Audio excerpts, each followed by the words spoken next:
The scream that tore through the stone mansion at 3:47 a.m. was not the scream of a man in physical pain.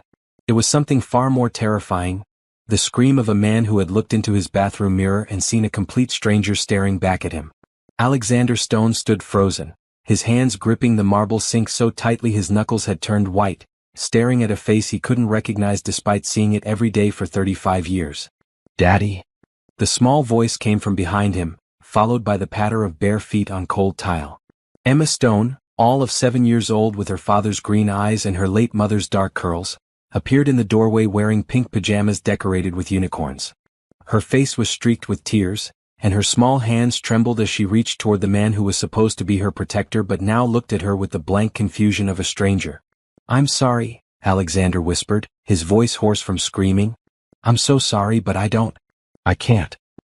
He gestured helplessly at his own reflection, then at the little girl who was watching him with a mixture of hope and heartbreak that no child should ever have to feel. "I don't know who you are." The words hung in the air like a death sentence. Emma's bottom lip quivered, but she tried to be brave, just like her mama had taught her before the angels took her away 2 years ago. "You're my daddy," she said simply, as if saying it could make it true again. "Your name is Alexander James Stone, and you're 35 years old, and you make buildings, and you love chocolate chip pancakes, and you always read me stories before bed." But Alexander just stared at her with those familiar green eyes that now held no recognition, no warmth, no memory of bedtime stories or chocolate chip pancakes or the day she was born. The car accident 3 weeks ago had stolen more than his memories. It had stolen her father and left this confused, frightened man in his place. The mansion around them felt different too, as if the accident had changed the very walls. What had once been a warm family home now felt cold and empty, filled with servants who whispered in corners and a little girl who had to explain to her own father who she was every single day. The grand foyer with its crystal chandelier seemed too big, too fancy, too much like a museum where people looked but didn't touch, didn't live, didn't love. Alexander's hands shook as he tried to remember something, anything, about the beautiful child standing before him. She had his eyes, he could see that much, but everything else was a blank space where his heart should have held 7 years of memories. First steps, first words, birthdays, Christmas mornings, scraped knees that needed kissing better. All of it was gone, erased as completely as writing on a chalkboard. "The doctor said this might happen," came another voice from the hallway. Richard Stone, Alexander's older brother, appeared behind Emma, his hand resting on her shoulder in a way that was supposed to look comforting but somehow felt possessive. Richard was 42, with the same strong jaw as Alexander but darker hair and eyes that seemed to calculate every situation before responding. "They warned us that the memory loss could be extensive." "Uncle Richard says you might never remember," Emma said quietly, not understanding why her uncle's grip on her shoulder tightened when she spoke. "But I don't believe him. Daddies always remember their little girls, right?"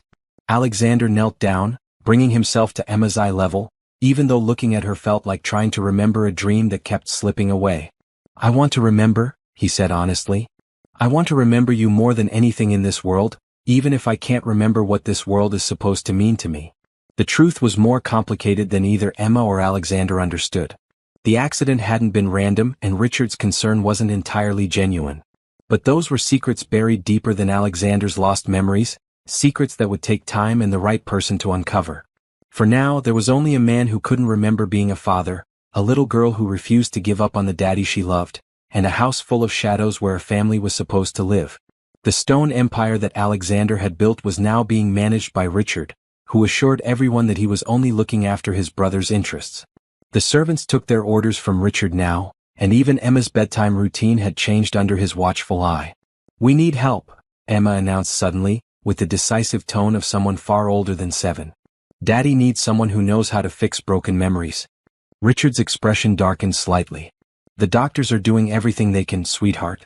Sometimes these things just take time or—" He paused, letting the unfinished sentence suggest that some things might never be fixed.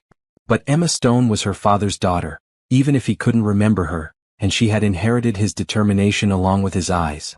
As she looked at the man who used to tuck her in every night and tell her stories about brave princesses and kind dragons, she made a decision that would change all their lives. She was going to find someone who could bring her daddy back. The next morning brought new challenges as Alexander struggled with tasks that should have been automatic. He couldn't remember how to tie his shoes, couldn't recall his favorite coffee, didn't recognize the photos of him and Emma that lined the hallway. Each forgotten moment was like a small death, killing a piece of the man he used to be. Emma watched from the breakfast room as her father stood in the kitchen, staring at the coffee maker as if it were a complicated piece of alien technology. The cook, Mrs. Henderson, tried to help, but Alexander's frustration was growing with each failed attempt to remember something as simple as how he liked his morning coffee. "He used to make me hot chocolate," Emma told Richard, who was reading financial reports at the dining table with the satisfied air of a man whose responsibilities had suddenly expanded. "Every Sunday morning we would make hot chocolate together and plan our adventures for the week." "That's nice, dear," Richard replied without looking up from his papers. "But your father has more important things to focus on now than hot chocolate and adventures." Emma frowned. Uncle Richard had been saying things like that a lot lately, as if the fun parts of her daddy weren't important anymore. But Emma remembered how her father's eyes used to light up when they planned their weekend adventures, how he would drop everything if she needed him, how he never made her feel like business was more important than being her daddy. She missed that man desperately, and she was beginning to suspect that Uncle Richard didn't want him to come back. The second week after Alexander's return from the hospital brought a new kind of pain that cut deeper than any physical injury. Emma sat at the breakfast table, watching the man who looked like her father struggle to butter his toast, his movements uncertain and clumsy. The Alexander Stone she remembered had been confident in everything he did, from running board meetings to braiding her hair. This man moved through the world like he was walking on ice, afraid that any sudden movement might send him sliding into an abyss he couldn't see. "Daddy," Emma said softly, hoping that maybe today would be different, maybe today he would look at her and remember. "Yesterday was Tuesday, so today is Wednesday. On Wednesdays, we always used to have pancake races." Alexander looked up from his toast, his green eyes holding that familiar expression of polite confusion that had become Emma's least favorite thing in the world. "Pancake races?" he asked, as if she had just suggested they fly to the moon. "You would make the pancakes and I would time how fast you could flip them," Emma explained, her voice getting smaller with each word as she realized he truly didn't remember. "The winner got to pick what we watched during movie night. You almost always let me win, but sometimes you would try really hard and win for real, and then you would pick those old movies with singing and dancing." "That sounds—" Alexander paused, searching for a word that wouldn't hurt her feelings. "That sounds like something a good father would do." The words hit Emma like a slap. A good father would do. Not something I did. Not something we did together. Something a good father would do, as if he were talking about a stranger's activities, something he had read about in a book about how families were supposed to work. Richard looked up from his smartphone, where he had been managing what used to be Alexander's business empire. "Emma, your father doesn't need the pressure of trying to remember every little detail right now. The doctors said it's important not to overwhelm him." But Emma had heard the doctors too, and they had said that familiar activities and emotional connections were often the key to recovery. Uncle Richard seemed to have a very selective memory about what the doctors had actually recommended. "I'm not trying to pressure him," Emma said, her 7-year-old voice carrying a dignity that would have made her father proud if he could have recognized it. "I'm trying to help him remember who he is." "Who he is," Richard repeated, setting down his phone with the careful precision of a man choosing his words deliberately, "is a grown man with serious responsibilities. He's the head of a billion-dollar company, Emma. He can't spend his time thinking about pancake races and movie nights when there are important decisions to make." Alexander flinched at the mention of the company, his hands tightening around his coffee cup. The idea of being responsible for $1 billion anything terrified him more than he could express. He couldn't remember how to work the television remote, couldn't recall his own phone number, couldn't even figure out which suit to wear without asking for help. How was he supposed to run a company? "Maybe," Alexander said quietly, "someone else should handle the company for now. Until I'm better." "That's exactly what I'm doing," Richard assured him, but Emma caught something in her uncle's tone that made her stomach feel funny. "I'm taking care of everything so you don't have to worry about it. The board of directors agrees that it's the best solution for now." Emma didn't understand business, but she understood people, and something about the way Uncle Richard talked about taking care of everything reminded her of how the mean girl at school had taken care of Emma's favorite toy by accidentally breaking it and then keeping the pieces. "What about Mrs. Peterson?" Emma asked suddenly. "She used to help Daddy with work stuff. Where is she?" Mrs. Peterson had been Alexander's personal assistant for 8 years, a kind woman in her 50s who always remembered Emma's birthday and kept a bowl of candy on her desk just for Alexander's daughter. Emma hadn't seen her since the accident. "Mrs. Peterson decided to take another job," Richard said smoothly. "She felt it would be too difficult to work with your father in his current condition." But Emma remembered Mrs. Peterson crying at the hospital, holding Emma's hand and promising that everything would be okay, that she would take care of Mr. Stone just like she always had. It didn't make sense that she would just leave. Alexander tried to eat his breakfast, but nothing tasted right. Food that should have been familiar was like eating cardboard. Even worse was the constant feeling that he was disappointing everyone around him just by existing. Emma looked at him with such hope every morning, as if today might be the day he would wake up and be the father she remembered. Richard looked at him with barely concealed impatience, as if Alexander's condition was an inconvenience that was taking too long to resolve. The worst part was the photographs. The house was full of pictures of a life he couldn't remember living. Alexander holding a newborn Emma in the hospital, both of them looking exhausted but happy. Alexander and Emma at what looked like a birthday party, both covered in chocolate cake and laughing. Alexander pushing Emma on a swing set in the backyard, her face bright with joy and trust. In every photo the other Alexander looked confident, happy, like a man who knew exactly who he was and what mattered to him. This Alexander felt like an actor who had been given the wrong script, trying to play a role he didn't understand for an audience who expected perfection. "I should probably go to the office today," Alexander said, though the thought made him feel sick with anxiety. "Try to understand what I'm supposed to be doing." "That's not necessary," Richard said quickly. "I have everything under control. The last thing you need is the stress of trying to jump back into work before you're ready." "But maybe if I saw the office, if I tried to do some of the work, it might help me remember," Alexander suggested. "The doctor specifically said not to push too hard," Richard reminded him. "Stress could make the memory loss worse. You need to focus on rest and recovery, not on trying to force memories that may never come back." Emma's spoon clattered against her cereal bowl. "They will come back," she said fiercely. "Daddy's memories will come back because he's strong and brave, and he never gives up on anything important." Alexander looked at his daughter, this beautiful, determined little girl who believed in him more than he believed in himself, and felt something stir in his chest. It wasn't a memory exactly, but it was a feeling, warm and protective and urgent. Whatever else he had forgotten, whatever else he had lost, he didn't want to lose her faith in him. "Maybe," he said carefully, "we could try some of those things you mentioned. The pancake races. Just to see if anything feels familiar." Richard's jaw tightened almost imperceptibly. "Alexander, I really think—" "Just pancakes," Alexander interrupted, and for a moment his voice carried an echo of the authority he used to wield. "How much harm could pancakes do?" Emma's face lit up like Christmas morning, and Alexander felt that warm feeling in his chest grow stronger. He didn't remember being her father, but maybe he could learn how to be her father. Maybe that was enough to start with. But as Emma bounced excitedly in her chair, describing the proper technique for pancake racing, Richard Stone was already planning how to ensure that Alexander's recovery didn't interfere with the new arrangement that had given him everything he had always felt he deserved. Zara Williams stood at the imposing gates of the Stone mansion, her small suitcase in one hand and a folder of credentials in the other, trying not to let the grandeur intimidate her. She had worked with wealthy families before, but nothing quite like this. The mansion rose before her like something from a movie, all gleaming windows and perfect landscaping, the kind of place where real people seemed too ordinary to actually live. But Zara had learned long ago that money couldn't buy the things that mattered most. Love, healing, genuine connection. Those had to be earned through patience and understanding, not purchased with a credit card. At 28, she had already helped dozens of families navigate the difficult journey of recovery from traumatic brain injuries, and each case had taught her something new about the resilience of the human spirit. The gate buzzed open before she could announce herself, and she walked up the curved driveway, admiring the gardens that were clearly maintained by professional landscapers. Everything was perfect, beautiful, and somehow cold.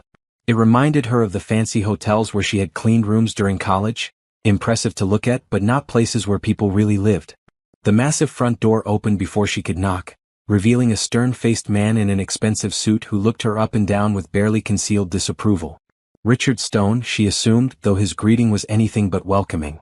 "Ms. Williams, I presume," he said, his tone suggesting that her arrival was an unfortunate necessity rather than a welcome development. "I want to be clear from the start that this arrangement is temporary. My brother's condition is delicate, and I won't have him subjected to experimental treatments or unrealistic expectations." Zara had dealt with resistant family members before, but Richard's hostility seemed particularly intense. "Mr. Stone," she replied calmly, "I'm here to provide supportive care and assistance with daily activities. My approach is very gentle and patient-centered. I'm not here to cure anyone or make promises I can't keep. Good, Richard said curtly. Because the last thing Alexander needs is someone filling his head with false hope or pushing him to remember things that might be better left forgotten. The statement struck Zara as odd. In her experience, family members were usually desperate for their loved ones to recover their memories, not concerned about them remembering too much. But before she could ask what he meant, a small voice called out from somewhere inside the house. Is that her? Is that the lady who's going to help Daddy? A little girl appeared at the top of the grand staircase, her dark curls bouncing as she practically flew down the steps. Emma Stone was exactly as beautiful as her photograph had suggested, but there was something in her green eyes that spoke of sadness far beyond her 7 years. You must be Emma, Zara said, crouching down to the child's level as she reached the bottom of the stairs. I'm Zara. I'm very pleased to meet you. Are you really going to help my daddy remember? Emma asked, her voice carrying both hope and the wariness of a child who had been disappointed before. Uncle Richard says maybe his memories are gone forever, but I don't believe that.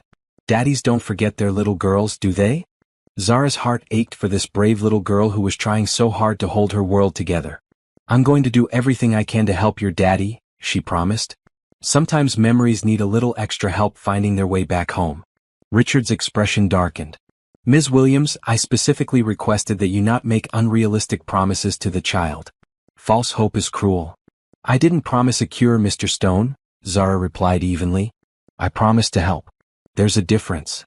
Before Richard could respond, another voice joined the conversation. Emma? Who are you talking to? Alexander Stone appeared from what looked like a library, and Zara felt her breath catch slightly. His photographs hadn't captured the vulnerability in his green eyes, the way uncertainty had replaced what must have once been unshakable confidence. He was tall and handsome in the way that successful men often were, but there was something fragile about him now, like a strong building with a cracked foundation. Daddy, this is Zara. Emma announced, grabbing Alexander's hand and pulling him toward their visitor. She's going to help you remember things. Alexander looked at Zara with the polite confusion that Emma had described during their phone conversations. I'm sorry, he said, his voice gentle but distant. I'm sure Emma explained about my situation. I don't remember hiring anyone. You didn't, Richard interjected quickly. This was Emma's idea. I've tried to explain that professional medical care might be more appropriate, but she was quite insistent. Zara looked between the three of them.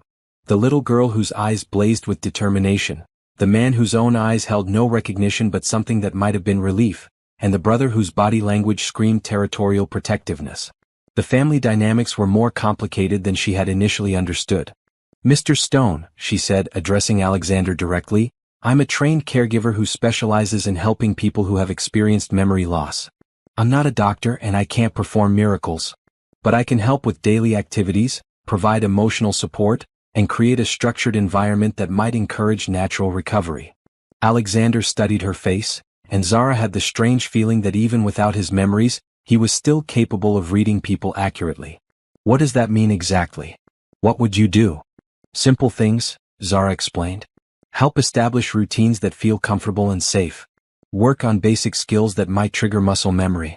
Create opportunities for positive experiences that might feel familiar even if you can't remember why. Like pancake races. Emma exclaimed. We were going to try pancake races, but Daddy wasn't sure how to make them. Alexander smiled at his daughter, and Zara caught a glimpse of the man he must have been before the accident. I promised her we would try, he said. Though I have to admit, I'm not entirely sure what a pancake race involves. It's easy, Zara said, surprising herself by how naturally she responded. The goal is to see how many pancakes you can flip successfully in a row without dropping one. Emma times you and then you time her. Whoever gets the highest score wins bragging rights until the next race. Emma clapped her hands together. See, Daddy? She knows about pancake races. She can help us remember how to have fun again. Richard stepped forward, his expression stern. Ms. Williams, I think there's been a misunderstanding. Alexander doesn't need help having fun. He needs professional medical care and a structured environment focused on healing, not games and distractions. But Alexander was looking at Zara with something that might have been interest. You've worked with other families like ours? Every family is unique, Zara replied honestly. But yes, I've worked with people who have experienced traumatic brain injuries and memory loss. I've seen remarkable recoveries and I've seen people who never get their memories back but still build beautiful, meaningful lives. The key is focusing on what's possible rather than what's lost. What's possible? Alexander repeated slowly as if testing the words. I like that better than what everyone else keeps telling me about what's impossible. Richard's jaw tightened. Alexander, you shouldn't make any hasty decisions. Your condition requires careful consideration. My condition, Alexander interrupted, and for a moment his voice carried an edge of the authority he used to possess, is that I can't remember my own life. If there's someone who might be able to help me build a new one or remember the old one, I think I should at least give her a chance. Emma looked back and forth between her father and her uncle, sensing the tension even if she didn't understand it completely. But when Alexander looked down at her, his expression softened. What do you think, Emma? Should we give Zara a chance to help us figure out those pancake races? Emma's smile could have powered the entire mansion. Yes, Daddy. I think we should give her a chance to help us figure out everything. And as Zara looked at this beautiful, broken family, she felt the familiar stirring of purpose that had drawn her to this work in the first place. There were mysteries here beyond Alexander's lost memories, tensions that had nothing to do with his accident and everything to do with the man who seemed determined to keep him from recovering. But there was also love, fierce, desperate, unshakable love between a father and daughter who refused to give up on each other. And sometimes, Zara had learned, love was the strongest medicine of all. The kitchen of the stone mansion had never been designed for pancake races. With its marble countertops, professional-grade appliances, and pristine surfaces that seemed to belong in a magazine rather than a home, it felt more like a laboratory than a place where families made memories. But as Zara tied an apron around Alexander's waist and handed Emma a stopwatch, the sterile space began to feel warmer, more alive. The secret, Zara explained, demonstrating with the first pancake, is in the wrist action. You want to flip it high enough to turn over completely, but not so high that you lose control when it comes down. Alexander watched intently, his forehead creased with concentration as if he were learning to perform surgery rather than flip breakfast food. Everything was still so difficult for him, every new skill requiring the kind of focused attention that should have been automatic. But there was something different about his posture today, less defeated and more curious. Like this? He asked, attempting his first flip. The pancake sailed upward, turned over neatly, and landed squarely back in the pan. Perfect. Emma cheered from her perch on a bar stool, the stopwatch clutched in her small hands.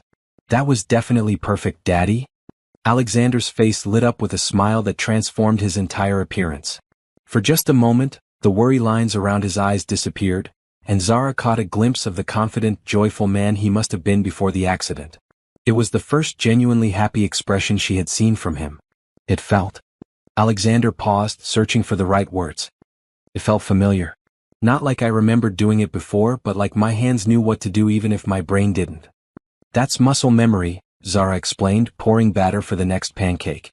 Sometimes our bodies remember things even when our minds can't access the memories. It's a very good sign. From the doorway, Richard Stone watched the scene with an expression that was difficult to read. He had been finding reasons to check on them throughout the morning, always with some urgent business matter that required Alexander's attention. But Alexander had politely deferred each interruption to focus on pancakes.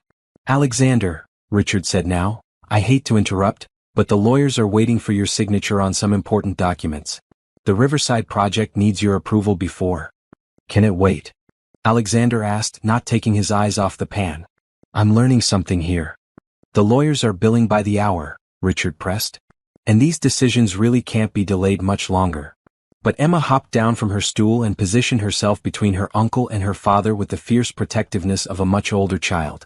Uncle Richard, Daddy is doing pancake therapy right now. The lawyers can wait. Pancake therapy? Richard's tone was skeptical. That's what I call it, Emma said proudly. Because making pancakes is helping Daddy remember how to be happy. That's more important than boring old papers. Zara hid a smile at Emma's logic, but she could see the child was right. In the past hour, Alexander had relaxed more than she had seen in the 3 days since her arrival. His movements were becoming more natural, his conversation more fluid, and most importantly, he was connecting with his daughter in a way that felt genuine rather than forced. The lawyers can reschedule, Alexander said firmly, surprising everyone including himself with the decisiveness in his voice. This is more important. Richard's expression tightened, but before he could argue further, Mrs. Henderson, the longtime cook, entered the kitchen carrying fresh strawberries from the garden. Mr. Alexander, she exclaimed, her weathered face breaking into a smile. I haven't seen you in this kitchen since. Well, since before Miss Emma was born. You used to love making breakfast on Sunday mornings. Alexander turned toward the older woman, his expression hopeful. I did. Oh yes, Mrs. Henderson continued, setting down the strawberries and moving to stand beside him. You said the kitchen was the heart of any real home, and you wanted to make sure Miss Emma grew up knowing what a real home felt like. You were quite the cook, actually. Made the best French toast I ever tasted. French toast, Alexander repeated slowly as if the words might unlock something. That sounds... I think I'd like to try making French toast. I have everything you need, Mrs. Henderson said warmly. Would you like me to get the ingredients? Yes, Alexander said, then looked at Emma and Zara. Would you like to help me try to remember how to make French toast? Emma's face glowed with excitement. Can we have a French toast race too? I don't think French toast works quite the same way as pancakes, Zara laughed. But we could time how fast you can dip the bread or see who can make the most even slices. As they worked together, something magical began to happen. Alexander's movements became more confident, his conversation more natural. He started humming while he cooked, a soft, unconscious melody that made Emma's eyes fill with tears of joy. You're humming Daddy's song, she whispered to Zara. He always hummed that song when he cooked. He doesn't remember that he's remembering, but he's remembering. Zara felt her own eyes grow damp as she watched this small miracle unfold. Recovery wasn't always dramatic or complete, but sometimes it came in gentle waves, bringing back pieces of a person's essence even when the specific memories remained elusive. What song is it? Alexander asked, not realizing he had been humming. It's from an old movie you and Mommy used to watch, Emma explained. You said it was your wedding song. Alexander's hands stilled for a moment, and Zara saw pain flicker across his features. His wife's death was another loss layered on top of his memory loss, another piece of his life that felt unreachable. Tell me about her, he said quietly. Tell me about your mother. Emma climbed back onto her stool, her expression becoming serious and important as if she were about to share the most precious treasure in the world. Mommy was beautiful and she smelled like flowers and she laughed at all your jokes even when they weren't very funny. She used to say that you were her best friend and her greatest adventure all rolled into one person. She sounds wonderful, Alexander said softly. She was, Emma agreed. But she also said that if anything ever happened to her, she wanted you to be happy again someday. She made me promise that if you ever forgot how to be happy, I would help you remember. The kitchen fell silent except for the gentle sizzling of French toast in the pan. Alexander looked at his daughter with an expression of wonder, as if seeing her clearly for the first time since the accident. You're helping me remember, he said. Not just facts or events but how to feel like myself again. I don't know how to thank you for that. You don't have to thank me, Emma said simply. You're my daddy. Helping each other is what families do. From the doorway, Richard Stone watched this exchange with growing concern. The closer Alexander came to remembering who he was, the more dangerous the situation became. There were secrets that needed to stay buried, truths that could destroy everything Richard had worked so carefully to build. But as he looked at his brother's face, animated with genuine happiness for the first time since the accident, Richard felt an unexpected pang of something that might have been guilt. Alexander looked like himself again, like the confident, loving man who had always made everything seem possible. The man Richard had tried so hard to destroy. The garden behind the stone mansion was Alexander's favorite place, though he couldn't remember why. Something about the combination of earth and growing things, the way the afternoon light filtered through the old oak trees, and the peaceful sound of the fountain in the center made him feel more like himself than anywhere else in the house. It was here that Zara found him most afternoons, sitting on the stone bench with a book he wasn't really reading, just breathing in the quiet. Mind if I join you? She asked, carrying 2 cups of tea from the kitchen where Mrs. Henderson had insisted on preparing proper afternoon refreshments for both of them. Alexander looked up from his book, a thriller he had apparently enjoyed before the accident but now found impossible to follow, and smiled. Over the past 2 weeks, Zara's presence had become the most comfortable part of his strange new world. She never looked at him with pity or frustration, never made him feel broken or incomplete. With her, he could just be whoever he was right now without the weight of everything he couldn't remember. Please, he said, moving over to make room on the bench. I was hoping you'd find me out here. Zara settled beside him, close enough that he could catch the faint scent of her perfume. Something light and clean that reminded him of spring mornings, though he couldn't say why that particular association felt meaningful. She handed him the tea and they sat in comfortable silence for a moment, watching Emma play on the swing set that dominated the far corner of the garden. "She's remarkable," Zara said, nodding toward Emma, who was trying to teach herself to do tricks on the swing with the determined focus of someone much older. Most children her age would be falling apart in this situation, but she's holding everything together with pure willpower and love. Alexander followed her gaze, his chest tightening with an emotion he was still learning to recognize as fierce parental love. "She's stronger than I am," he admitted. "Every day she wakes up believing that today might be the day everything goes back to normal. I don't know how she maintains that kind of hope." "Maybe because she sees something the rest of us are missing," Zara suggested gently. "Children often understand healing in ways that adults have forgotten. They don't focus on what's broken. They focus on what's still working." Alexander turned to study Zara's profile as she watched Emma. There was something about her that drew him in ways he couldn't explain. It wasn't just her kindness or her patience, though both of those qualities had become essential to his daily peace of mind. It was something deeper, a sense of recognition that had nothing to do with memory and everything to do with the way she made him feel like he was worth saving. "What made you want to do this work?" he asked. "It can't be easy coming into broken families and trying to put the pieces back together." Zara was quiet for a long moment, her hands wrapped around her teacup for warmth despite the mild afternoon. "My grandmother had Alzheimer's," she said finally.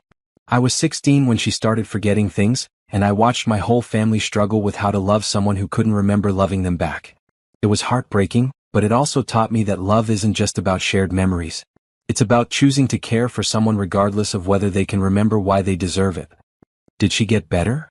Alexander asked softly. "No," Zara admitted. "But she had moments of clarity, times when she would look at me and I could see that she knew who I was, even if she couldn't say my name. Those moments taught me that healing isn't always about getting back what you lost. Sometimes it's about finding new ways to connect." Alexander felt something shift in his chest, a warmth that had nothing to do with the tea or the afternoon sun. "Is that what we're doing? Finding new ways to connect?" Zara turned to meet his eyes, and for a moment the professional distance she usually maintained seemed to waver. "Yes," she said quietly. "I think that's exactly what we're doing." The moment stretched between them, charged with possibilities that neither of them was quite ready to name. Alexander found himself studying the way the light caught in Zara's dark eyes, the gentle curve of her smile, the way she seemed to radiate calm even when everything around her was chaotic. He didn't remember falling in love before, couldn't recall what it had felt like with Emma's mother, but he suspected it might have felt something like this. This gradual awareness that someone had become essential to his happiness. "Daddy? Zara. Come push me." Emma's voice carried across the garden, breaking the spell but not dispelling the warmth that had settled between them. "Duty calls," Zara said with a smile that seemed brighter than usual. They walked over to the swing set together, and Alexander took his position behind Emma while Zara settled on the neighboring swing. As he pushed his daughter higher and higher, listening to her delighted squeals, he felt something that might have been a memory tugging at the edges of his consciousness. Not a specific event, but an emotional echo, the feeling of being completely, perfectly happy. "Higher, Daddy," Emma called. "Push me to the clouds." "To the clouds it is," Alexander laughed, giving her an extra strong push that sent her soaring. Zara began to swing herself, pumping her legs to gain height, and soon she was flying alongside Emma, both of them laughing like children. Alexander stood back and watched them, these two females who had somehow become the center of his rebuilt world, and felt a contentment that seemed to come from somewhere deeper than memory. "Your turn, Daddy," Emma called as her swing began to slow. "Zara, help me push Daddy super high." "Oh, I don't think," Alexander began, but Zara was already off her swing and moving to stand beside Emma. "Come on," she said, her eyes dancing with mischief. "When's the last time you felt like flying?" Alexander couldn't remember the last time he had done anything just for fun, couldn't recall the last time he had felt carefree enough to be silly. But something about Zara's smile and Emma's excitement made the idea irresistible. "All right," he said, settling onto the swing. "But if I fall off, you're both in trouble." "We won't let you fall," Emma promised solemnly. "Will we, Zara?" "Never," Zara agreed, and the way she said it made Alexander suspect she was talking about more than just swings. They pushed him until he was soaring almost as high as Emma had been, his laughter mixing with theirs in a symphony of pure joy. For those few minutes, suspended between earth and sky, Alexander Stone felt like he was exactly where he belonged, not because he remembered being there before, but because being there felt like coming home. From the house, Richard Stone watched the scene through the library window, his expression growing darker with each passing moment. His brother was recovering too quickly, becoming too comfortable, too happy. The bond between Alexander and the caregiver was obvious even from a distance, and Emma's attachment to both of them was creating exactly the kind of stable, loving environment that might encourage Alexander's memories to return. That couldn't be allowed to happen. Richard pulled out his phone and dialed a number he had hoped never to use. "It's me," he said when the call was answered. "We need to accelerate our timeline. The situation is becoming complicated." Outside, unaware of the danger gathering around them, Alexander and Zara and Emma continued to swing and laugh under the afternoon sun, building something beautiful and fragile that would soon be tested in ways none of them could imagine. As the sun began to set, painting the garden in shades of gold and amber, they finally slowed their swings and sat together on the grass, Emma between the two adults who had become her whole world. "I wish every day could be like this," Emma said sleepily, leaning against her father's shoulder. "Maybe they can be," Alexander said, surprised by his own words. For the first time since the accident, he was beginning to believe that the future might hold possibilities he couldn't yet imagine. Zara watched father and daughter together, her heart full of emotions she wasn't sure she was allowed to feel. She had worked with many families, had helped many people find their way back to themselves, but she had never found herself hoping so desperately for someone's recovery. And she had never found herself falling in love with a man who might not remember her tomorrow. But as Alexander reached over and took her hand, squeezing it gently in silent gratitude, Zara decided that some risks were worth taking. Even if Alexander never remembered his past, they were building something new together. Something that belonged entirely to them. The only question was whether they would be allowed to keep it. The nightmare always started the same way. Alexander was driving through rain so heavy it turned the windshield into a river, the wipers fighting a losing battle against the storm. Someone was shouting, angry voices cutting through the sound of thunder, but he couldn't make out the words. Then came the moment of impact, the sickening crunch of metal and glass, and the terrible silence that followed. Alexander woke with a gasp, his heart hammering against his ribs, sweat cooling on his skin despite the warmth of his bedroom. The dreams had been getting stronger lately, more vivid and detailed but still frustratingly incomplete. Dr. Martinez had warned him that as his brain healed, fragments of memory might return in unpredictable ways. Sometimes as dreams, sometimes as sudden flashes during waking hours. But these weren't just random memories. They felt important, urgent, like his subconscious was trying to tell him something his conscious mind wasn't ready to understand. He reached for the glass of water on his nightstand and noticed his hands were shaking. The clock read 3:15 a.m., the same time he'd been waking up for the past week. Something about that time felt significant, though he couldn't say why. A soft knock on his door interrupted his thoughts. "Alexander?" Zara's voice, gentle and concerned. "Are you all right? I heard you cry out." Alexander pulled on a robe before opening the door. Zara stood in the hallway in her pajamas and a cardigan, her hair loose around her shoulders, looking more beautiful than anyone had a right to look at 3 in the morning. "The dreams again," he said simply. "I'm sorry if I woke you." "You didn't wake me," she said. "I was reading. Do you want to talk about it?" Alexander hesitated. He had been sharing pieces of his dreams with Zara over the past few weeks, and she had been helping him try to make sense of the fragments. But tonight's dream had felt different, more real, and infinitely more disturbing. "There was someone in the car with me," he said finally. "Someone who was angry. We were arguing about something important, but I can't remember what." Zara's expression grew thoughtful. "Have you mentioned this to Dr. Martinez?" "I have an appointment with him tomorrow," Alexander said. "But Zara, what if the memories that come back aren't good ones? What if there are things I did, things I said, that are better left forgotten?" Zara reached out and touched his arm gently. "Whatever you remember, whatever you learn about yourself, it doesn't change who you are right now. The man I've gotten to know these past few weeks is kind, patient, and devoted to his daughter. That's not something you can fake or forget. It's who you are at your core." Her words eased some of the tension in his chest, but the feeling of urgency remained. "Will you sit with me for a while? I don't think I can go back to sleep right now." "Of course," she said without hesitation. They went downstairs to the kitchen, where Zara made chamomile tea while Alexander sat at the island, watching her move around the space with the easy familiarity of someone who belonged there. Over the past month, she had become so integrated into their lives that it was hard to imagine the house without her presence. "Can I ask you something?" Alexander said as she handed him a steaming mug. "Anything. Do you think Richard is hiding something from me?" Zara paused, her own mug halfway to her lips. It was a question she had been dreading, because she had noticed the same things Alexander was beginning to see. The way Richard changed the subject whenever Alexander asked about the accident, the way he seemed nervous when Alexander talked about recovered memories, the subtle ways he tried to discourage Alexander's progress. "What makes you ask that?" she said carefully. "Little things," Alexander said, his brow furrowed in concentration. "The way he gets uncomfortable when I talk about remembering things. The way he's always trying to handle business matters that I feel like I should be handling myself. And Emma." He paused, as if unsure whether to voice his next thought. "What about Emma? Sometimes I catch her looking at Richard like she's afraid of him. Not the way a child is afraid of getting in trouble, but genuinely afraid. When I ask her about it, she changes the subject." Zara set down her tea, her expression serious. "Alexander, if you're having concerns about Emma's safety—" "Not her physical safety," Alexander said quickly. "Richard would never hurt her. But there's something else, something I can't put my finger on. It's like there's a whole conversation happening around me that I'm not part of." "Have you tried asking Richard directly about the accident?" Alexander nodded.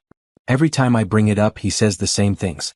That I was driving alone, that it was raining, that the police said it was just an unfortunate accident caused by weather conditions. But in the dreams, I'm not alone." Zara leaned forward, her voice dropping to just above a whisper. "Alexander, what if your dreams aren't just dreams? What if they're memories trying to surface?" Before Alexander could answer, footsteps echoed in the hallway. Both of them turned toward the sound, and Richard appeared in the kitchen doorway, his hair disheveled as if he had just woken up. "I heard voices," he said, his eyes moving between Alexander and Zara with an expression that seemed more suspicious than concerned. "Is everything all right?" "Just couldn't sleep," Alexander said, though he noticed that Richard's arrival had immediately changed the atmosphere in the room. The comfortable intimacy he had been sharing with Zara felt suddenly fragile, interrupted. "The nightmares again?" Richard asked, moving to pour himself a glass of water from the refrigerator. "They're getting more detailed," Alexander said, watching his brother's face carefully. "I'm beginning to remember things about the night of the accident." Richard's hand stilled on the glass, and for just a moment, his carefully controlled expression slipped. Zara saw it too, a flash of something that looked like panic before Richard regained his composure. "Dr. Martinez warned us that recovered memories might not be reliable," Richard said smoothly. "Trauma can cause the brain to create false memories that feel completely real. But what if they are real?" Alexander pressed. "What if there are details about that night that I need to remember? Why would you want to remember something so painful?" Richard countered. "You're finally starting to heal, to build a new life. Why risk that progress by digging into something that might only bring you more pain?" Alexander studied his brother's face, that nagging feeling of wrongness growing stronger. "Because it's my life, Richard. The good and the bad, it all belongs to me. I can't move forward if I'm running from my past. Sometimes moving forward means leaving the past where it belongs," Richard said firmly. "Dead and buried." The phrase hung in the air like a threat, and Zara felt a chill run down her spine. There was something in Richard's tone, something in the way he looked at Alexander, that made her deeply uncomfortable. "I should get back to bed," she said, standing up and carrying her mug to the sink. "Alexander, try to get some rest. We can talk more tomorrow if you'd like." As she left the kitchen, she heard Richard's voice, low and urgent, saying something to Alexander that she couldn't make out. But the tone was unmistakably that of someone issuing a warning. Back in her room, Zara sat on her bed and tried to process what she had witnessed. Alexander's instincts were right. Richard was hiding something significant enough to make him panic at the thought of Alexander's memories returning. But what could it be? And more importantly, how much danger was Alexander in if he continued to remember? She thought about Emma, about the fear she sometimes saw in the little girl's eyes when she looked at her uncle. What if that fear was justified? What if Richard Stone was more than just an overprotective brother? Zara reached for her laptop and began to search for information about Alexander's accident. The official reports would be public record, and maybe there were details that didn't match the story Richard had been telling. What she found made her blood run cold. The police report mentioned that Alexander's car had shown signs of mechanical failure. Specifically, brake failure that appeared to be the result of tampering rather than wear. The investigation had been dropped due to lack of evidence, but the implication was clear. Someone had wanted Alexander Stone dead. And the person who had the most to gain from Alexander's death was his brother Richard, who now controlled the entire Stone empire. Zara closed the laptop with shaking hands, her mind racing. Alexander wasn't just recovering from an accident. He was recovering from an attempted murder. And the person who had tried to kill him was living in the same house, sleeping down the hall, and positioning himself as Alexander's protector and caretaker. She had to warn Alexander, but she also had to be careful. If Richard suspected that anyone knew the truth, he might try to finish what he had started. And this time, Emma might be in danger too. As she lay in bed, staring at the ceiling and trying to figure out her next move, Zara made a decision that would change everything. She couldn't let the man she had fallen in love with remain in danger, and she couldn't let Emma lose her father again. Whatever it took, she was going to help Alexander remember the truth about that night. Even if it destroyed everything they had built together. Emma Stone had always been good at keeping secrets, but this one felt different. It pressed against her chest like a heavy weight, making it hard to breathe sometimes, especially when she watched her daddy and Zara together and saw how happy they made each other. The secret wanted to come out, wanted to be shared, but Emma wasn't sure if telling it would help or hurt the people she loved most. She found Zara in the garden early that morning, sitting on the stone bench with a cup of coffee and a worried expression that had become all too familiar lately. Zara had been different ever since that night when Daddy had the bad dream, more careful around Uncle Richard, more protective of both Emma and her father. Zara? Emma approached quietly, the way she had learned to do when adults were thinking about grown-up problems. Can I tell you something important? Zara looked up, her expression immediately shifting to the warm, attentive focus that made Emma feel like the most important person in the world. Of course, sweetheart. You can tell me anything. Emma climbed onto the bench beside her, tucking her legs underneath her the way her mother used to do when they had their special talks. It's about why I really wanted you to come help Daddy. I thought it was because you wanted him to remember things, Zara said gently. That's part of it, Emma said, her voice growing smaller. But there's another part. A secret part that I haven't told anyone because I wasn't sure if it was true or if I just dreamed it. Zara set down her coffee and turned to face Emma fully, recognizing the seriousness in the child's voice. What kind of secret, Emma? Emma took a deep breath, the way her daddy had taught her to do when she had to say something scary. The night Daddy got hurt, I heard Uncle Richard on the phone. I was supposed to be sleeping, but I got up to get some water, and I heard him talking to someone in his office. Zara's heart began to beat faster, but she kept her voice calm and encouraging. What did he say? He said that he was sorry it didn't work the first time, but that he would make sure there wouldn't be a second chance. Emma's eyes filled with tears. I didn't understand what he meant then, but now I think Uncle Richard did something bad to Daddy's car. The words hung in the air between them, and Zara felt the last piece of the puzzle click into place. Emma had known, or at least suspected, that Richard was responsible for the accident. And in her 7-year-old wisdom, she had somehow understood that her father would need protection and care from someone who truly loved him. Emma, Zara said carefully, why didn't you tell anyone about this before? I tried to tell Daddy once, but he doesn't remember anything, and Uncle Richard is always there when we talk. And I thought about telling the police, but Uncle Richard says children sometimes imagine things, and what if they didn't believe me? Emma wiped her eyes with the back of her hand. But I knew Daddy needed someone who would really take care of him, someone who would love him even if he never remembered being my daddy before. Zara felt tears prick her own eyes as she understood the full weight of what this little girl had been carrying. Emma hadn't just hired a caregiver. She had recruited a guardian angel, someone who would stand between her father and the brother who had tried to destroy him. Is that why you picked me? Zara asked softly. Emma nodded solemnly. I looked at lots of caregiver websites and everyone seemed nice, but when I saw your picture and read about you, something in my heart said you were the right one. Like maybe God knew Daddy needed someone special. Emma, you are the bravest, smartest little girl I have ever met, Zara said, pulling her into a gentle hug. And you were absolutely right to trust your instincts. But I need you to know that this isn't your responsibility anymore. You've taken care of your daddy long enough. Now it's time for the grown-ups to take care of both of you. Are you going to tell Daddy what Uncle Richard did? Zara hesitated. Alexander's memories were returning gradually, and she believed that eventually he would remember the truth himself. But Emma's testimony about the phone call could be crucial evidence if they needed to prove Richard's guilt. I think we need to be very careful about how we handle this, Zara said. Your daddy is getting stronger every day and his memories are coming back. I think he's going to remember what happened that night on his own. But until then, we need to make sure you're both safe. Emma nodded with the seriousness of someone much older. Uncle Richard doesn't like you very much. He keeps trying to get Daddy to send you away. Has he said anything to you about that? He told me that Daddy doesn't really need a caregiver anymore, and that it's not good for him to get too attached to someone who's just doing a job. Emma's expression grew troubled. But you're not just doing a job, are you? You love Daddy, don't you?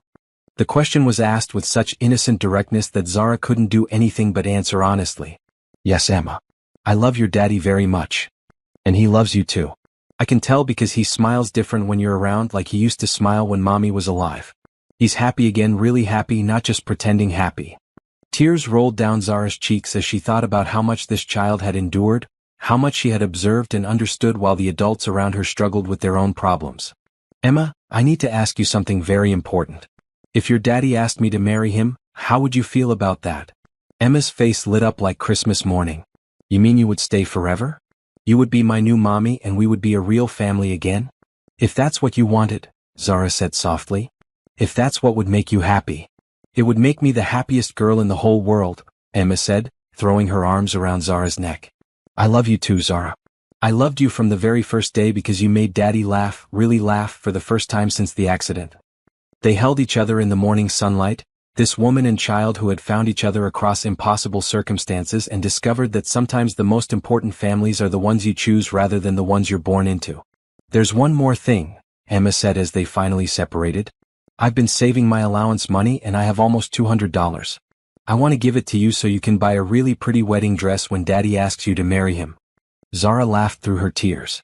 Oh, sweetheart, you don't need to do that. But thank you for wanting to. I want to help, Emma insisted. You saved Daddy and now I want to help save you too. Uncle Richard is going to try to make you leave, but I won't let him. Daddy needs you and I need you, and that's more important than whatever Uncle Richard wants. As Zara looked at this fierce, loving little girl who had already sacrificed so much to protect her father, she made a silent promise. Whatever happened with Richard, whatever dangers lay ahead, she would not abandon this family. Emma had fought for her father's life and happiness with the determination of a warrior, and Zara would do the same. We're going to be okay, she told Emma. All of us. Your daddy is stronger than he knows, and together we're going to make sure nothing bad happens to any of us ever again. Emma smiled with the confidence of a child who had learned that sometimes the best adults are the ones who don't just make promises but keep them. I know we will. Because we love each other and love is the strongest thing in the whole world. From the house, Richard Stone watched the scene in the garden through the library window, his expression growing darker as he observed the obvious bond between his brother's caregiver and his niece. The little girl was becoming too attached, too trusting, and Alexander was clearly falling in love with a woman who was nothing more than hired help. It was time to remind everyone exactly who was in charge of the Stone family's future. And if gentle persuasion didn't work, Richard was prepared to use more direct methods to ensure that Alexander never remembered the truth about that rainy night when everything had gone wrong. The storm that rolled in that October evening was fierce enough to rattle the windows of the Stone mansion and send Emma running to find her father. She found him in the living room with Zara, both of them reading by the fireplace, the picture of domestic contentment that had become their evening routine. But as the thunder crashed overhead and lightning illuminated the room in stark white flashes, Alexander's book fell from his hands and his entire body went rigid. Alexander? Zara was beside him instantly, her hand on his shoulder as she recognized the signs of one of his episodes. But this was different from the usual fragments and flashes. His eyes were wide with terror, and his breathing had become rapid and shallow. The rain, he whispered, his voice barely audible over the storm. It's the same rain. Emma crawled onto the couch beside her father, her small hand finding his larger one. Daddy, you're safe. You're here with us. But Alexander wasn't in the living room anymore. He was back in his car, driving through rain so heavy it was like trying to see through a waterfall. And this time the memory was crystal clear. You always thought you were better than me, Richard's voice, sharp with years of accumulated resentment, cut through the sound of the storm. Dad's golden boy, the one who could do no wrong. Well, look at you now, running home to hide behind your lawyers because you can't handle a little family disagreement. Alexander's past self gripped the steering wheel tighter, his anger making him reckless on the rain-slicked roads. This isn't about being better than you, Richard. This is about you embezzling money from the company. Emma's trust fund, the employee pension fund. How could you steal from your own family? I didn't steal anything, Richard had snarled. I borrowed it. I was going to pay it back once the Brazilian deal went through. The Brazilian deal that you knew was fraudulent. The one that would have cost us everything if I hadn't stopped it. Alexander's memory was sharp now, every word of that terrible argument crystal clear. I gave you every chance to come clean, to make it right, but you kept lying. So what are you going to do? Turn me into the police? Destroy our family name? I'm going to do what I should have done months ago. I'm going to remove you from the company and make sure you can never hurt anyone again. That's when Richard had lunged for the steering wheel. In the present, Alexander gasped as the full memory crashed over him like a physical blow. The struggle for control of the car, Richard's desperate attempt to send them both over the guardrail, the sickening moment when the brakes failed to respond because Richard had sabotaged them earlier that day as insurance in case his first plan didn't work. He tried to kill me, Alexander said, his voice hollow with shock. Richard tried to kill me, and when that didn't work, he sabotaged my car. Zara felt her blood turn to ice, but she kept her voice calm for Emma's sake. Alexander, are you sure? These could be fragments mixing with... No. Alexander's voice was stronger now, filled with a certainty that had been missing since the accident. I remember everything. The argument, the struggle, the moment I realized the brakes weren't working. I remember calling out to God to protect Emma because if I died, she would be left with him. Emma's grip on her father's hand tightened. I knew it, she whispered. I knew Uncle Richard did something bad. Alexander turned to look at his daughter, seeing her clearly for what felt like the first time since the accident. Emma. My beautiful, brave Emma. I remember you. I remember the day you were born and your first word, and the way you laughed when I taught you to ride your bike. I remember all of it. Daddy. Emma threw herself into his arms, tears streaming down her face. You remember me? You really remember? I remember everything, Alexander said, holding his daughter tight while reaching for Zara's hand. Including how much I love both of you. But their moment of joy was interrupted by slow applause from the doorway. Richard Stone stood there, his usually composed demeanor replaced by something cold and dangerous. Very touching, Richard said, his voice dripping with sarcasm. I was wondering when those pesky memories would finally surface. Though I have to say, your timing is terrible, brother. Alexander stood up, positioning himself between Richard and his family. It's over, Richard. I remember what you did, and I'm going to make sure you face the consequences. Richard laughed, a sound devoid of any warmth or humor. And who's going to believe you? A man who's been having memory problems and hallucinations? A man who's been under the care of a woman who clearly has her own agenda? I'll believe him, Emma said fiercely, standing up beside her father. And I heard you on the phone that night. I heard you say you were sorry it didn't work the first time. Richard's expression shifted, surprise flickering across his features. Well, the little mouse has been listening at keyholes. How inconvenient. You're not going to hurt them, Zara said, moving to stand with Alexander and Emma. I've already contacted the police. They're on their way. No, you haven't, Richard said with disturbing confidence. Because I've been monitoring all the communications from this house. Part of keeping my dear brother safe, you understand. No phone calls have been made tonight. Alexander felt the familiar surge of protectiveness that had defined his life as a father. What do you want, Richard? What I've always wanted, Richard replied. What should have been mine from the beginning. Dad left everything to you, the golden boy, the perfect son. But I'm the one who's been running the company for the past 6 months. I'm the one who's made it more profitable than it's ever been. I deserve to keep what I've earned. By stealing from children and employees? By being smart enough to see opportunities that you were too self-righteous to take, Richard snapped. The Brazilian deal would have made us billions, but you killed it because of some misguided sense of ethics. It would have destroyed innocent people's lives. Sometimes that's the price of success, Richard said coldly. Something you never understood. You always thought you could have everything, wealth, power, love, respect, without making the hard choices. Alexander looked at his brother, this man he had trusted with his life and his daughter's future, and felt a sadness deeper than anger. When did you become this person, Richard? When did you decide that money was worth more than family? The day I realized that family was just another word for the people who get everything handed to them while the rest of us fight for scraps, Richard replied. But it doesn't matter now. You're going to have another accident, I'm afraid. This time all 3 of you.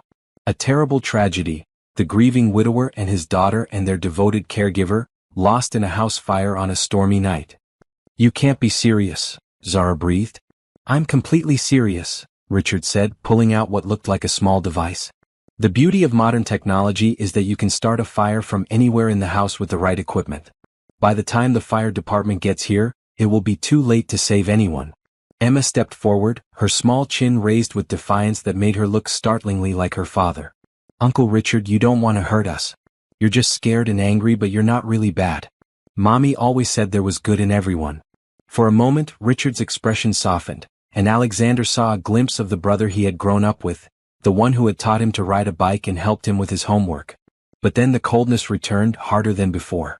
"Your mother was naive," Richard said harshly. "Just like your father. Just like you. The world isn't a fairy tale, little girl. Sometimes the monsters win." "Not tonight," Alexander said firmly. "Not while I have breath in my body." The lights in the house suddenly went out, plunging them into darkness broken only by the lightning flashing outside. In the confusion, Alexander heard Zara grab Emma and move toward what he hoped was the back door. But Richard's laughter echoed through the darkness, cold and triumphant. "Did you really think it would be that easy?" Richard's voice came from somewhere near the fireplace. "I've been planning this for months, Alexander. Every contingency, every possibility. There's no way out of this house that I haven't already blocked." But Richard had made one crucial mistake. He had underestimated the power of love to inspire courage, and the lengths to which a father would go to protect his child. As lightning illuminated the room again, Alexander saw his chance and took it, launching himself toward his brother with all the fury of a man who had finally remembered what he was fighting for. The battle for their lives was about to begin. The struggle between the two brothers was brief but intense, years of resentment and betrayal finally erupting into physical confrontation in the flickering light of the storm. Alexander had always been the stronger of the two, but Richard fought with the desperate fury of a man who had nothing left to lose. They crashed into furniture, sending Emma's drawings and family photos scattering across the floor, the sound of their battle mixing with thunder from outside. "Zara, get Emma out of here," Alexander shouted as he wrestled with Richard for control of the device that could turn their home into an inferno. But Zara had already acted, scooping Emma into her arms and running for the kitchen where she hoped to find another exit. Behind them, she could hear the brothers fighting, and her heart nearly stopped when she heard Alexander cry out in pain. "We have to help Daddy." Emma struggled in Zara's arms, trying to get back to the living room where the sounds of fighting continued. "Emma, listen to me," Zara said, setting the little girl down in the kitchen and kneeling to meet her eyes. "Your daddy is strong and he's fighting to protect us. The best way we can help him is by getting somewhere safe and calling for help." "But Uncle Richard has been watching the phones," Emma said, her voice trembling but determined. "Then we'll have to be smarter than Uncle Richard," Zara replied, pulling out her cell phone. But as she tried to dial 911, she realized Richard had been telling the truth. There was no signal. He had somehow blocked all communication from the house. The sounds from the living room had gone quiet, which was somehow more terrifying than the noise of fighting. Zara grabbed a large kitchen knife from the butcher block, her hands shaking as she tried to decide whether to investigate or continue trying to escape with Emma. The decision was made for her when Alexander appeared in the kitchen doorway, breathing hard and sporting a cut on his forehead, but very much alive. Behind him, she could see Richard on the living room floor, unconscious but breathing. "Are you both all right?" Alexander asked, immediately reaching for Emma and pulling her into a fierce hug. "We're okay, Daddy," Emma said, her voice muffled against his chest. "Did you stop Uncle Richard?" "For now," Alexander said grimly. "But we need to get out of here and contact the police. I don't know what other safeguards he might have put in place." As if summoned by his words, the sound of sirens began to wail in the distance, growing closer by the second. Alexander looked at Zara in surprise. "I called them before the phones went dead," she admitted. "When I found the police report about your accident, I called a detective friend of mine and told him about our suspicions. I asked him to check on us tonight." "You've been investigating?" Alexander asked, torn between gratitude and concern for the risks she had taken.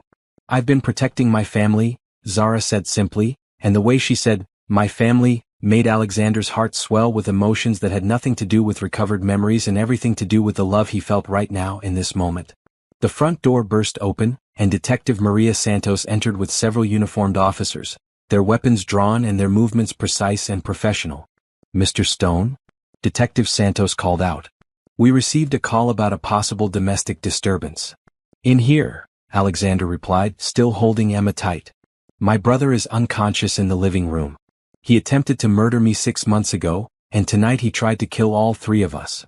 As the police secured the scene and attended to Richard, who was beginning to regain consciousness, Alexander found himself telling the story of that terrible night for the first time in its entirety. The embezzlement, the argument, the struggle for the steering wheel, and Richard's backup plan to sabotage the car's brakes. Emma heard him on the phone after the accident, Alexander continued, his hand resting protectively on his daughter's shoulder. She's been carrying this burden for months, trying to protect me while I couldn't even remember who she was. Detective Santos looked down at Emma with a mixture of admiration and sadness. That was very brave of you, Emma. Would you be willing to tell me exactly what you heard your uncle say? Emma nodded solemnly and repeated the conversation she had overheard, her 7-year-old voice clear and steady as she recounted details that would help convict the man who had tried to destroy her family. As Richard was taken away in handcuffs, he looked back at Alexander with eyes full of hatred and resentment. This isn't over, he said coldly. You think you've won, but you have no idea what you've lost. The company will fall apart without me. You'll lose everything. No, Alexander said quietly, his arm around Zara and his hand in Emma's. I've already lost everything once and I survived. I learned that the only things that really matter can't be bought or sold or stolen. You never understood that, Richard, and that's why you'll always be poor no matter how much money you have. As the police cars pulled away and the storm began to subside, the three of them stood together in the doorway of their home, exhausted but safe. Emma looked up at her father with eyes that sparkled with relief and joy. Daddy, now that you remember everything, does that mean Zara has to leave? Since you don't need a caregiver anymore? Alexander looked at Zara, this remarkable woman who had saved his life in more ways than one, who had helped him remember not just his past but how to live in the present. That depends, he said softly. Zara, I need to ask you something, and I want you to know that you can answer honestly without worrying about hurting my feelings. Zara's heart began to race, sensing the importance of whatever he was about to say. I've fallen in love with you, Alexander continued, his voice steady and sure.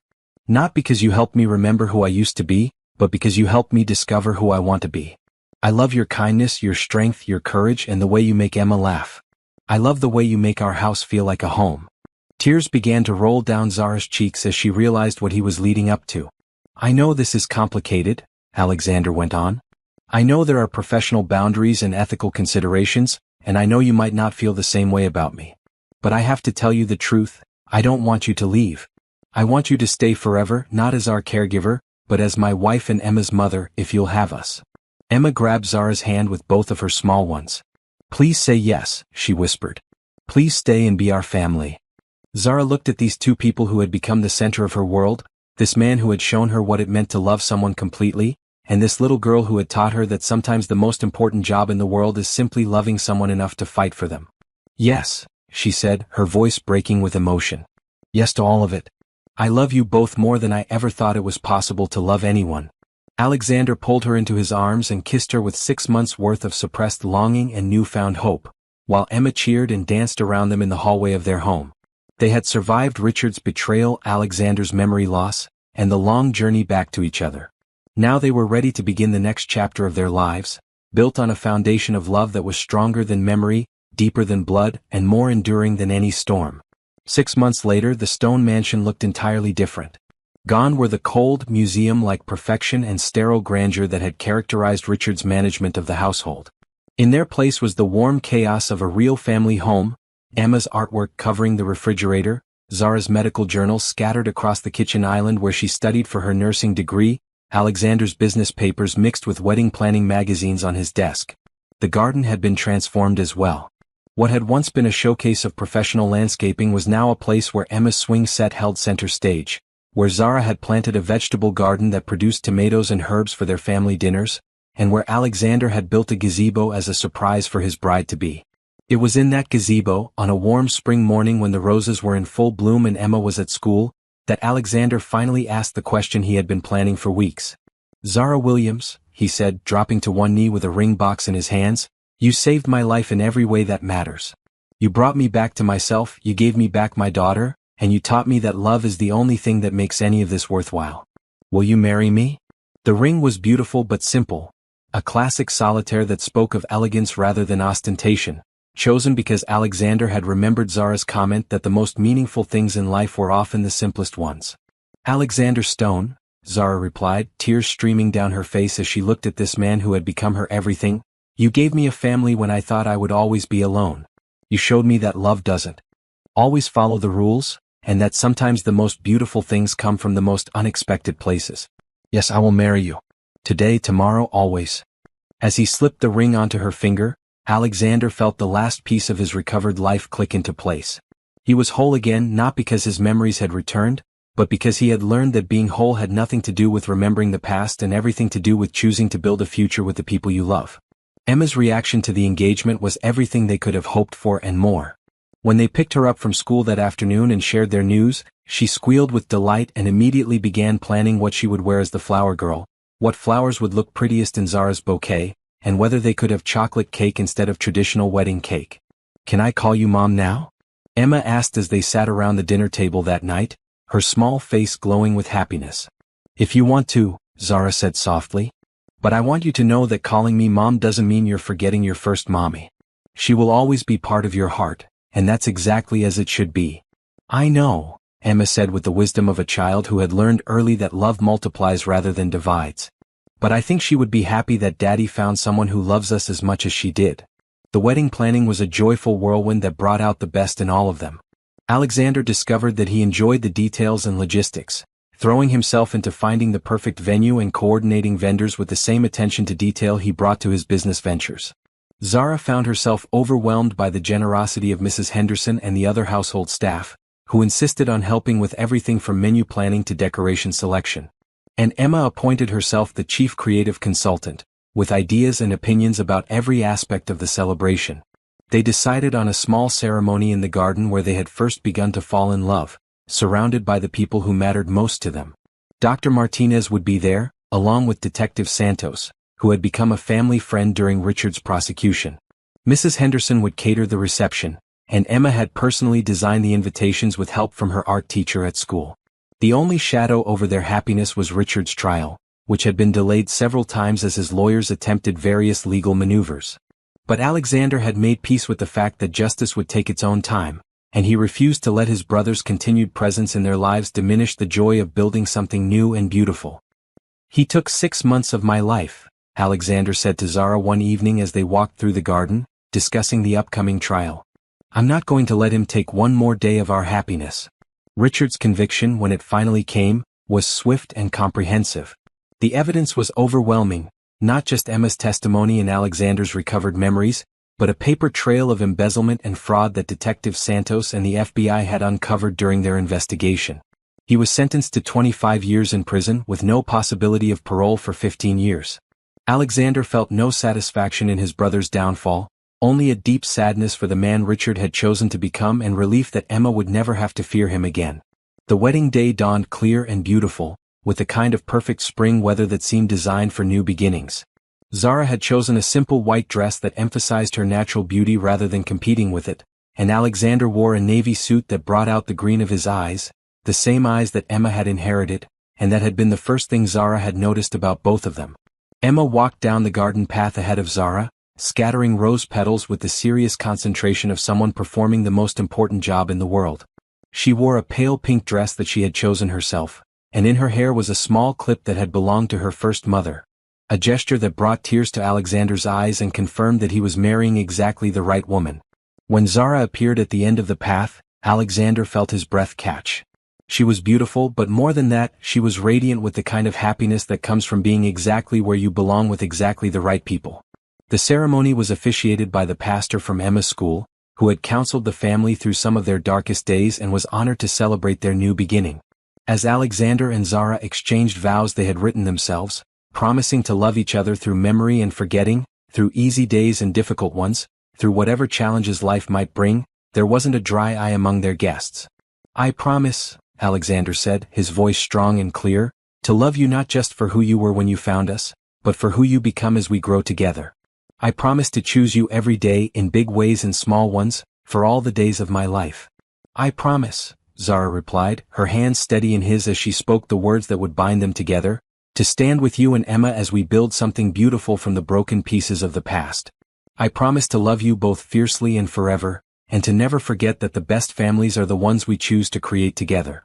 When the pastor pronounced them husband and wife, and Alexander kissed his bride while Emma cheered and their friends applauded, it felt like the whole world was celebrating the triumph of love over loss, hope over despair, and the unshakable truth that sometimes the most beautiful stories begin with the words, "I don't remember but I'm willing to try again."